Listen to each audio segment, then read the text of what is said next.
Fui yo. Fui yo quien, en un arrebato de soberbia intelectual, hizo añicos la pequeña imagen de la Virgen que la hermana Clara cuidaba con tanto amor en la sacristía. La miré y solo vi yeso y pintura barata, un ídolo que, según mi teología impecable, desviaba a los sencillos de la verdadera fe. El sonido del yeso al romperse contra el suelo de piedra fue, para mí, el sonido de la razón triunfando sobre la superstición. Aún hoy, el eco de ese estruendo resuena en mi memoria, pero ya no como una victoria, sino como el primer ladrillo que se desprendía del muro de mi orgullo. Mi nombre es Javier, y durante casi 30 de mis 58 años de vida he sido sacerdote. No un sacerdote cualquiera, o al menos eso es lo que me gustaba pensar. Me veía a mí mismo como un teólogo, un custodio de la doctrina pura, un arquitecto de la fe construida sobre los cimientos sólidos de la lógica y la escritura. Mi parroquia era mi cátedra, y mis feligreses, mis alumnos, a quienes debía guiar lejos de las arenas movedizas del sentimentalismo y la devoción popular. Crecí en un hogar donde los libros pesaban más que las caricias, y donde a Dios se le estudiaba en los tratados de Santo Tomás de Aquino antes que sentirlo en el silencio de una oración. Mi padre, un hombre de una inteligencia afilada y un corazón blindado, me enseñó que la fe era un ejercicio intelectual, una fortaleza que no debía tener fisuras para las emociones, y la mayor de esas fisuras, la más peligrosa a mis ojos, era la devoción mariana.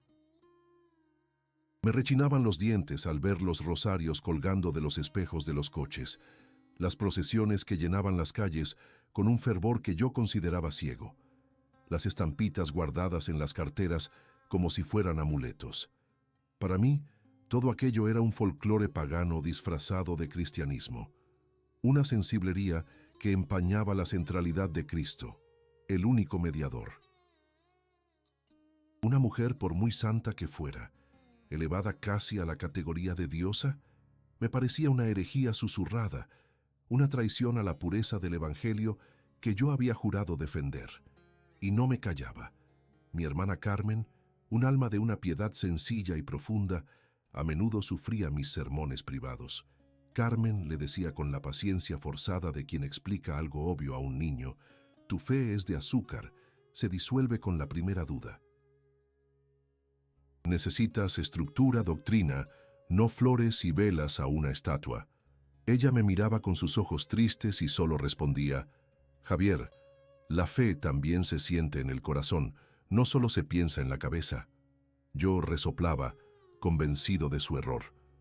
Mis enfrentamientos con Antonio, el presidente de la cofradía de Nuestra Señora de los Dolores, eran ya legendarios en las reuniones del consejo parroquial. Antonio era un hombre bueno, un albañil de manos encallecidas y una fe tan sólida como los muros que levantaba. Amaba a la Virgen con una devoción filial que a mí me resultaba incomprensible, casi infantil. Cada propuesta suya para una nueva corona, un manto bordado o una celebración especial, era recibida por mí con un análisis teológico frío y cortante que desmontaba sus intenciones, dejándolo sin palabras y con una profunda amargura. Antonio, argumentaba yo frente a todos, la Iglesia necesita catequesis, no más parafernalia. El dinero de los fieles debe destinarse a la caridad y la formación, no a adornar lo que, en esencia, es un trozo de madera policromada. Veía su rostro encogerse, pero mi orgullo no me permitía sentir compasión. Yo estaba salvando a mi parroquia de la idolatría. Yo tenía la razón.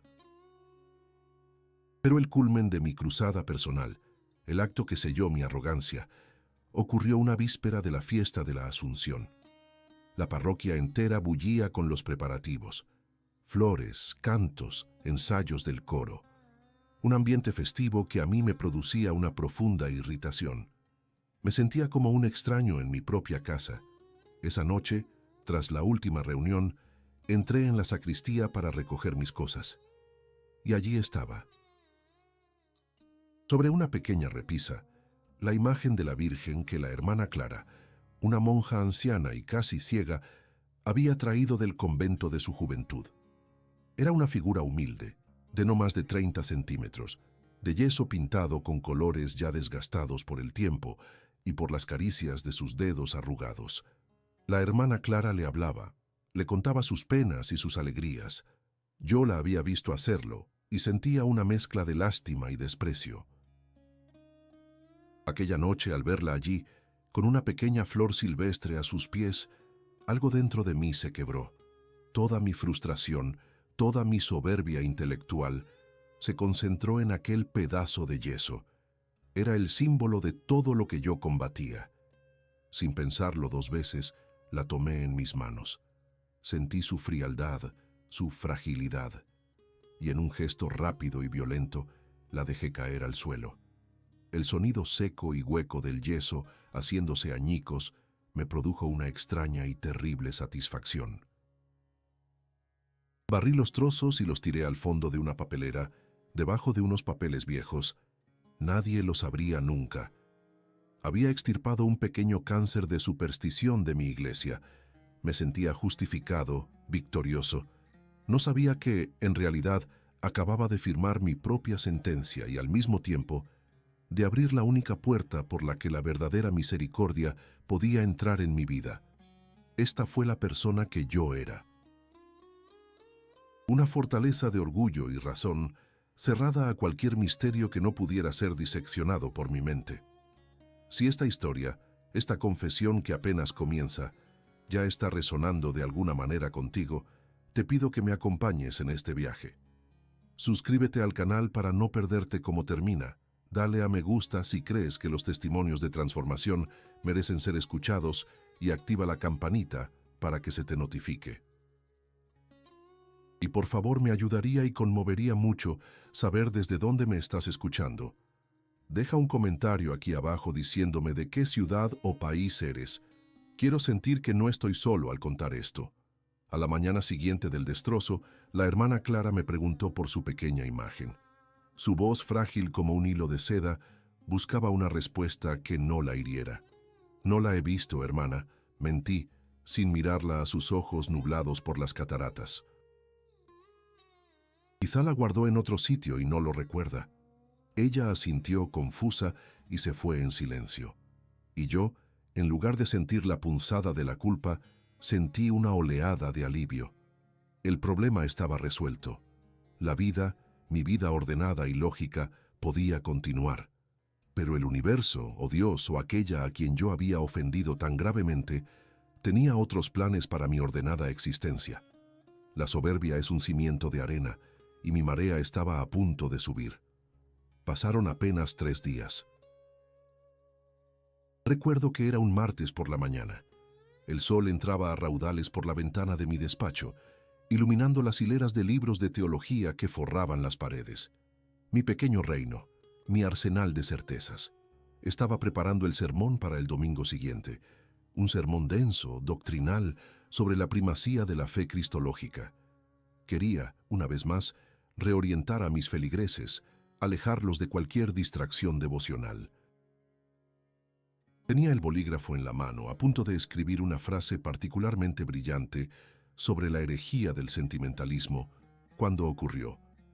Primero fue una leve sensación de mareo, como si me hubiera levantado demasiado rápido. La ignoré, pero no se fue. Al contrario, empezó a crecer, a intensificarse. Las letras en la página comenzaron a bailar, a desenfocarse. Las estanterías de libros, mis sólidos muros de conocimiento, empezaron a ondular como si fueran de tela. Intenté agarrarme a la mesa, pero mis manos no respondían con la precisión habitual. El mundo, mi mundo tan predecible y bajo control, se convirtió en una centrifugadora enloquecida. El suelo se me escapó de debajo de los pies y caí de la silla con un golpe sordo. Quedé tendido en la alfombra, con el universo girando a mi alrededor a una velocidad vertiginosa. Un sudor frío me empapaba la frente. El pánico, una emoción que yo despreciaba por irracional, me atenazó la garganta. Intenté llamar, pedir ayuda, pero de mi boca solo salió un gemido ahogado. Yo, Javier, el doctor en teología, el hombre de la palabra precisa, Era incapaz de articular un sonido coherente. Tuve que arrastrarme por el suelo, humillado como un gusano, hasta el teléfono que había caído cerca de mí. Cada centímetro era una agonía. Mis músculos no obedecían. Mi cabeza era una tormenta de náuseas y confusión. Cuando por fin logré marcar el número de emergencias, mi voz era un susurro tembloroso, el de un extraño. Las siguientes horas, los siguientes días, son un borrón de luces de ambulancia, pasillos de hospital de un blanco aséptico y el pitido monótono de las máquinas. Me diagnosticaron un episodio agudo de vértigo periférico, pero los médicos querían descartar algo más grave: un tumor, un ictus. Palabras que hasta entonces solo habían sido conceptos clínicos y que ahora eran espadas suspendidas sobre mi cabeza. Me encontré postrado en una cama, con una vía en el brazo, despojado de mi sotana, de mis libros, de mi autoridad. Era solo un cuerpo frágil, asustado, a merced de enfermeras que me trataban con una compasión profesional que me resultaba insoportable. Odiaba esa vulnerabilidad. Odiaba depender de otros para las cosas más básicas. Fue en esa soledad de la habitación del hospital donde intenté recurrir a mi fe. Intenté rezar, pero mis oraciones eran ceniza en mi boca. Recitaba los salmos de memoria, pero las palabras rebotaban contra el techo de yeso y volvían vacías. Intenté construir un argumento teológico sobre el sentido cristiano del sufrimiento, pero mi mente, mi brillante mente, era un caos. No había consuelo, no había presencia, solo silencio. Un silencio atronador, profundo, aterrador. El Dios al que había dedicado mi vida, el Dios de los conceptos y las doctrinas, no estaba allí. O si lo estaba, callaba. Y en su silencio yo sentía una acusación. ¿Dónde estaba ahora tu lógica, Javier?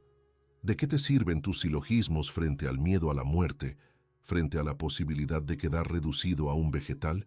Por primera vez en mi vida adulta, lloré, no con lágrimas de piedad o arrepentimiento, sino con lágrimas de pura rabia y terror.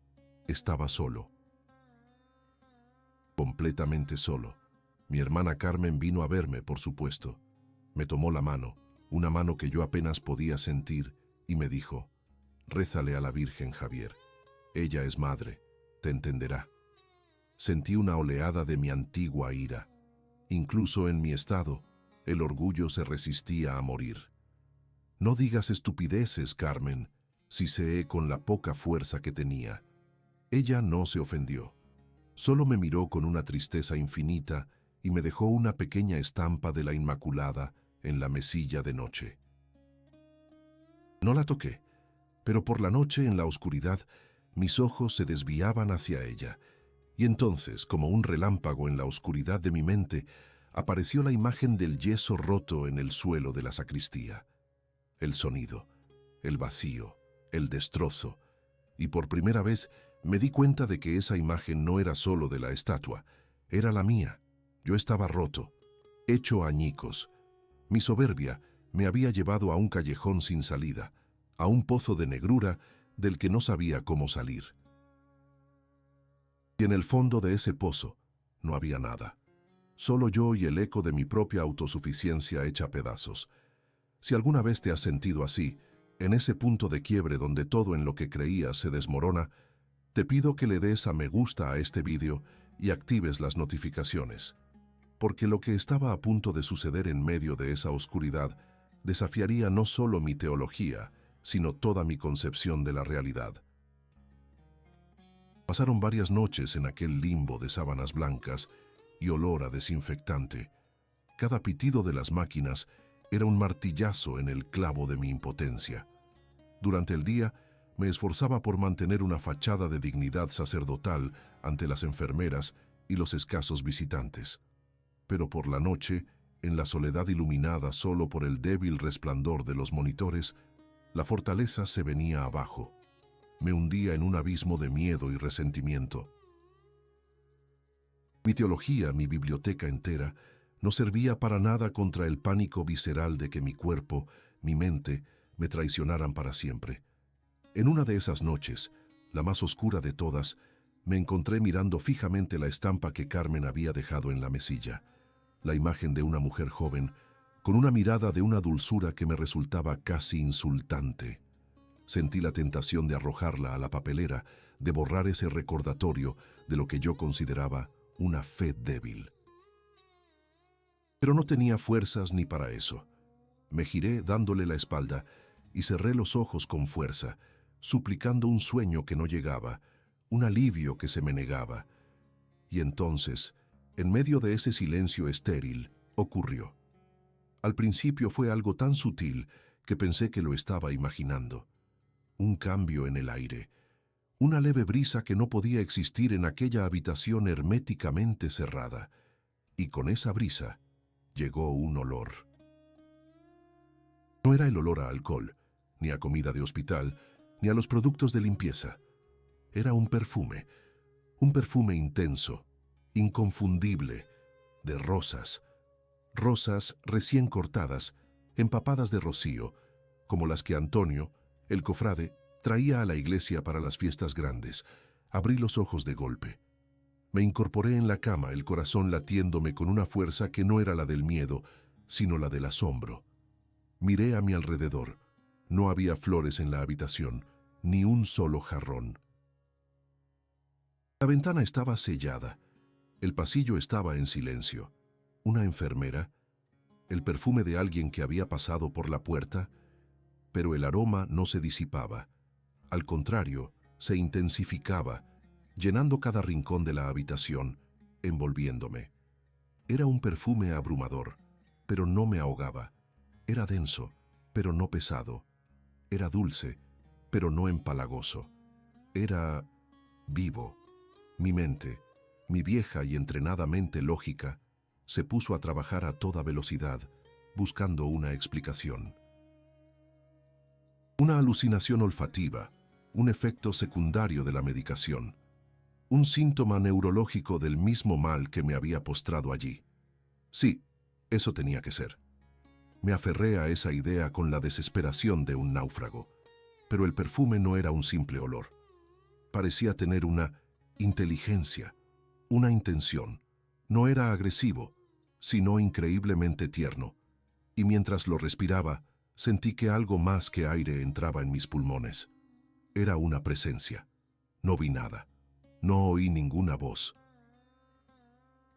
Pero supe, con una certeza que trascendía cualquier silogismo, que no estaba solo, y supe quién era.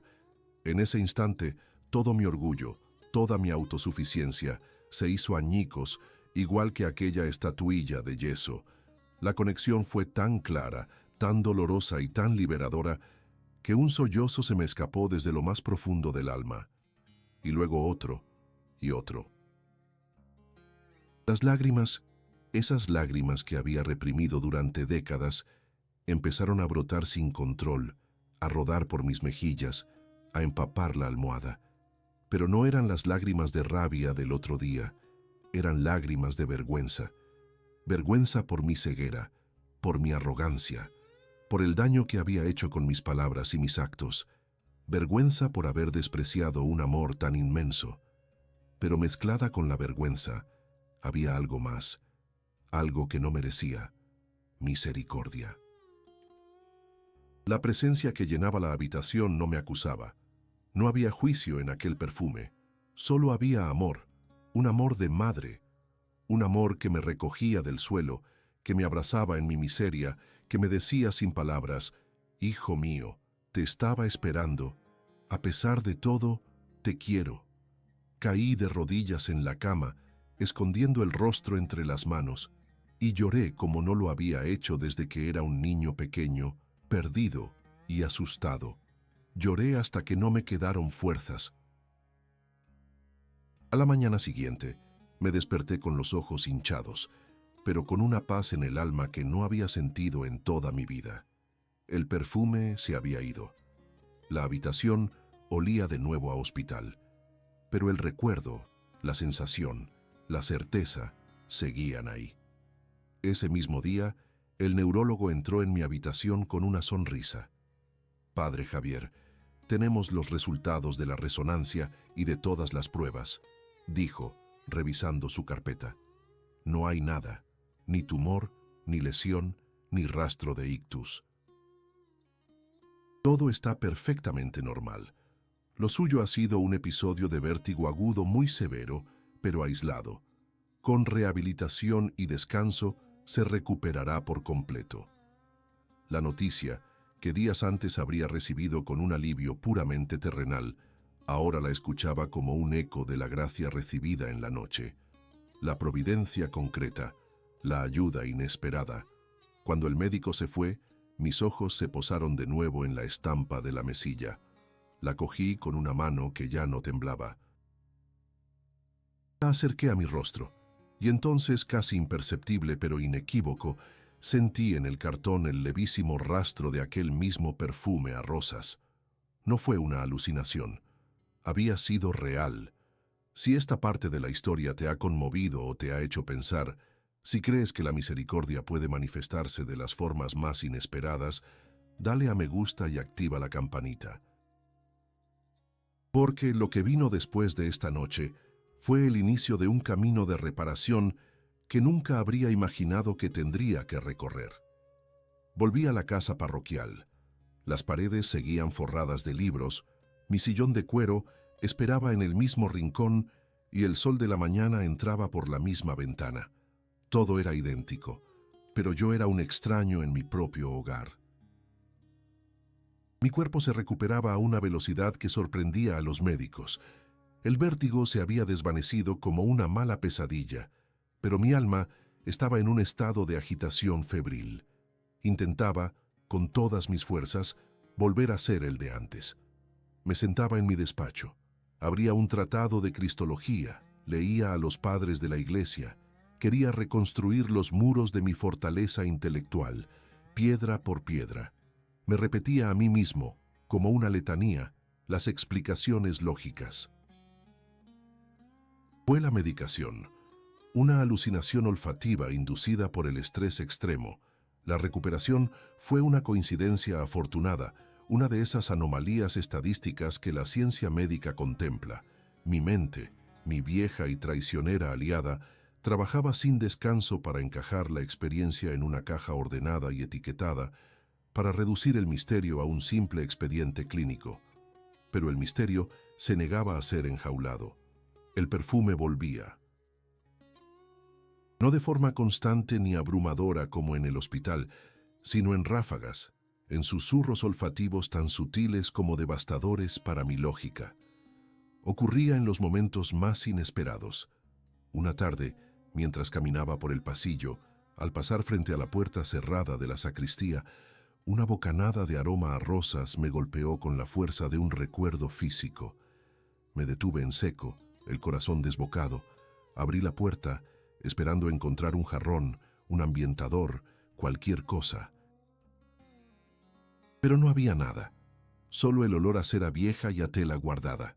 Otra vez, revolviendo un cajón en busca de unos papeles, mis dedos tropezaron con un viejo rosario de cuentas de nácar que había pertenecido a mi madre. En el instante en que lo toqué, el perfume floreció de nuevo, tenue, casi un eco, pero inconfundible. Lo solté como si quemara. Cada vez que ocurría, mi castillo de naipes racional se tambaleaba, y con el perfume venía la memoria. Y con la memoria la vergüenza, una vergüenza abrasadora que me enrojecía el rostro en la soledad de mi estudio. El recuerdo del sonido del yeso rompiéndose contra el suelo ya no era el de una victoria de la razón, sino el de una profanación infantil y cruel. Veía la cara de la hermana Clara, sus ojos nublados buscando su pequeña imagen, y mi mentira cobarde me sabía a hiel en la boca. Recordaba a Antonio, el cofrade, con su rostro lleno de ilusión al proponer un nuevo manto para la Virgen de los Dolores, y mi respuesta, mi fría y condescendiente demolición teológica, me convertía ante mis propios ojos en un matón. Veía a mi hermana Carmen, su mirada triste suplicándome que abriera el corazón, y me daba cuenta de que el ciego, el que necesitaba ayuda, no era ella, era yo. Toda mi vida sacerdotal construida sobre el orgullo de saber, de tener la razón, me parecía ahora un fraude monumental. Había predicado sobre un Dios de amor, mientras mi corazón era una piedra. Había hablado de misericordia sin tener la menor idea de lo que significaba. Si alguna vez has sentido esa guerra dentro de ti, esa batalla entre lo que tu cabeza insiste en negar y lo que tu corazón sabe que es verdad, te pido que le des a me gusta a este vídeo y actives la campanita. Porque a veces, para encontrar la paz, primero hay que rendirse en la batalla más difícil, la que libramos contra nosotros mismos. Una noche, incapaz de dormir, me levanté de la cama. La casa parroquial estaba en silencio, pero en mi interior había un rugido.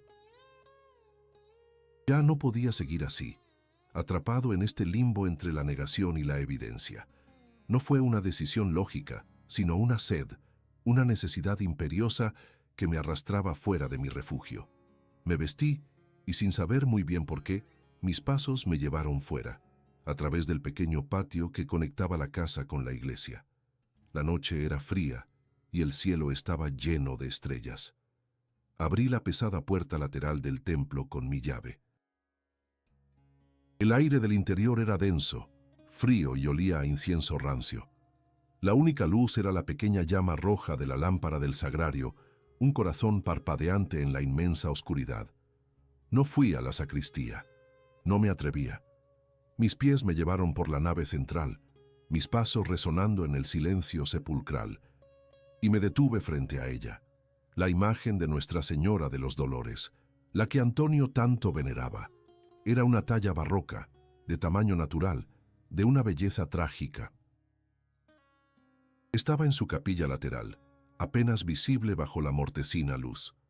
¿Cuántas veces había pasado por delante de ella con indiferencia, viéndola solo como una pieza de arte sacro, un objeto de estudio histórico, un trozo de madera policromada? Pero esa noche fue diferente. Me acerqué despacio, como quien se acerca a un fuego que no sabe si le calentará o le quemará. Y la miré. De verdad, por primera vez. Ya no veía madera tallada y estofada. Veía el dolor de una madre grabado en cada línea de su rostro. Veía las lágrimas de cristal que parecían reales, a punto de desbordarse. Veía sus manos, abiertas en un gesto de súplica y entrega. Y en esa imagen vi reflejado todo el amor que yo había despreciado, toda la ternura que había ridiculizado, toda la fe sencilla que había intentado erradicar con mi teología soberbia. Una parte de mí, el viejo Javier, todavía gritaba en un rincón de mi mente: idolatría, es solo una estatua, no te dejes llevar por el sentimentalismo. Pero otra voz, una voz nueva, nacida en la soledad de una cama de hospital, susurraba: hogar, has vuelto a casa. Me arrodillé en el reclinatorio de madera fría, el cuerpo temblando. Intenté rezar, pero las oraciones aprendidas, las fórmulas perfectas, se habían desvanecido. No había nada en mi cabeza. Solo un corazón roto. Apoyé la frente en la barandilla de mármol y las palabras salieron solas, en un murmullo apenas audible, no dirigidas a una estatua, sino a la presencia que esa estatua representaba. Madre, susurré al silencio de la iglesia. Yo la rompí. Fui yo. Perdóname. Y en ese instante, en la oscuridad del templo, sentí cómo el último muro de mi orgullo se derrumbaba, dejando al descubierto las ruinas de un hombre que, por fin, estaba listo para ser reconstruido.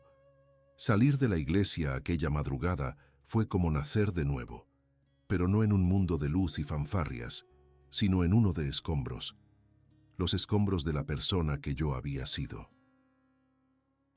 El sol que se colaba por las vidrieras no iluminaba a un teólogo seguro de sí mismo, sino a un hombre desnudo, despojado de todas sus certezas, con la única posesión de una vergüenza que, extrañamente, no lo aplastaba, sino que lo anclaba a la realidad. Los días que siguieron fueron una travesía por el desierto. Mi cambio, por supuesto, no pasó desapercibido. Los feligreses, acostumbrados a mis sermones cerebrales y a mi distancia pastoral, empezaron a notar algo diferente. Mis homilías se volvieron más sencillas, más torpes, a menudo interrumpidas por silencios en los que luchaba por encontrar palabras que ya no salían de los libros, sino de una experiencia que apenas sabía cómo nombrar. La noticia de mi transformación no tardó en extenderse, y lo hizo como una onda expansiva que generaba todo tipo de reacciones. Hubo murmullos en la sacristía, miradas de reojo en las reuniones del consejo. Algunos, con una piedad mal disimulada, hablaban de agotamiento nervioso, de las secuelas del episodio de vértigo. El pobre padre Javier no ha quedado bien, les oía susurrar. Mis hermanos sacerdotes, con quienes tantas veces había compartido debates teológicos, me miraban con una mezcla de preocupación y superioridad. Intentaban razonar conmigo, devolverme al redil de la lógica. Javier, fue una alucinación. El estrés te jugó una mala pasada. No puedes construir tu fe sobre una experiencia subjetiva, sobre un olor. Otros, más directos, sobre todo aquellos a los que mi antigua rigidez les había beneficiado, me acusaban abiertamente de haber perdido el juicio, de caer en la sensiblería que yo mismo había combatido. Me decían que era una trampa del demonio, una ilusión para debilitar la doctrina. Recibí incluso una carta anónima que me acusaba de estar creando un escándalo, de promover la superstición. Ante todo aquello yo no discutía. ¿Qué podía decir? ¿Cómo explicar con argumentos lógicos algo que había destrozado mi lógica? ¿Cómo describir una presencia con el vocabulario de la ausencia? Cada intento de explicarlo sonaba pobre, insuficiente, así que callaba y escuchaba. Y cuando me insistían, cuando me acorralaban con sus certezas, solo acertaba a responder, con una calma que no era mía. Fue la experiencia más real de mi vida. Esa frase se convirtió en mi único escudo y mi única arma, porque era la verdad. Más real que los libros que llenaban mis estanterías, más real que los títulos que colgaban de mi pared, más real incluso que el suelo que pisaba. En medio de la tormenta, encontré un puerto inesperado. Mi hermana Carmen no me hizo preguntas.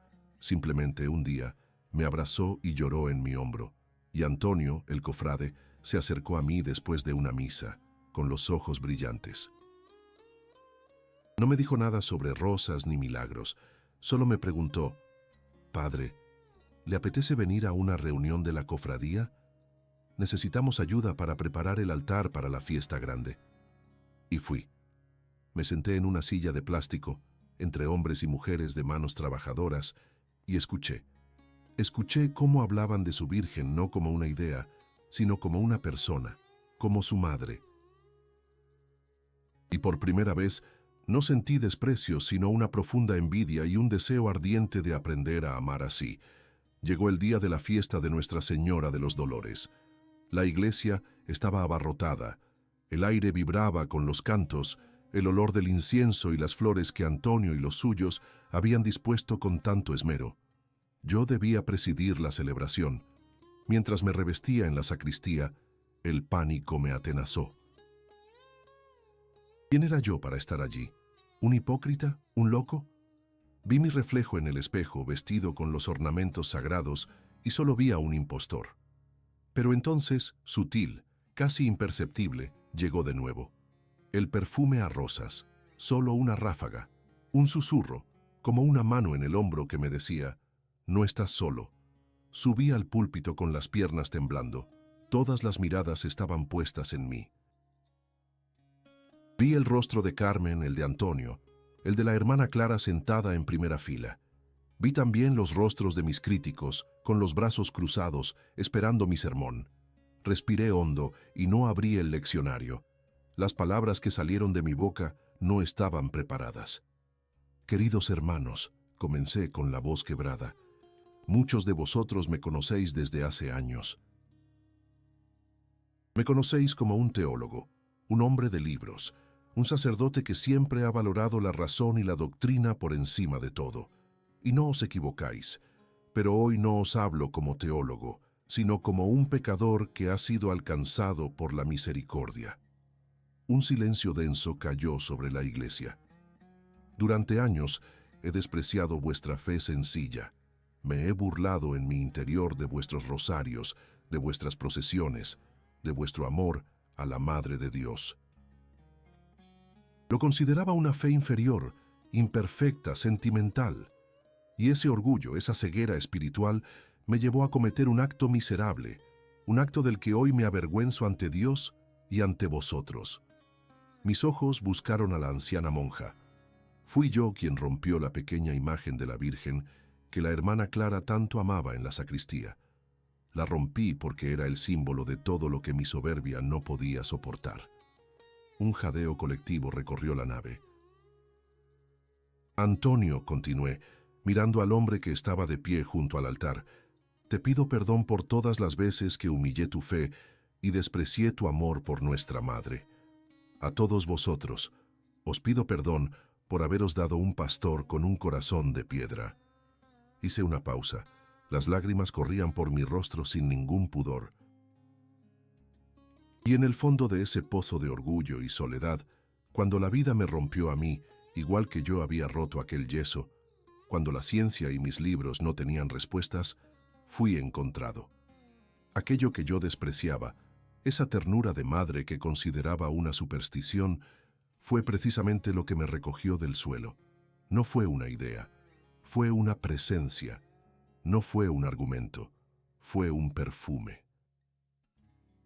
El amor de Dios me alcanzó a través de la misma puerta que yo había intentado cerrar con todas mis fuerzas.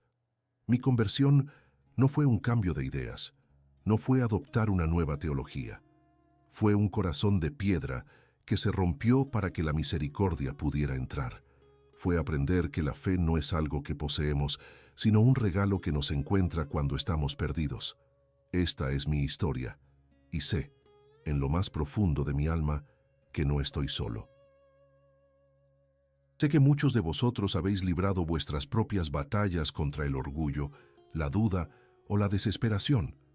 Si este testimonio ha tocado algo en tu corazón, si te ha dado una pizca de esperanza o te ha hecho sentir menos solo en tu camino, te pido que le des a me gusta a este vídeo y actives la campanita de notificaciones para que podamos seguir compartiendo juntos este viaje de fe.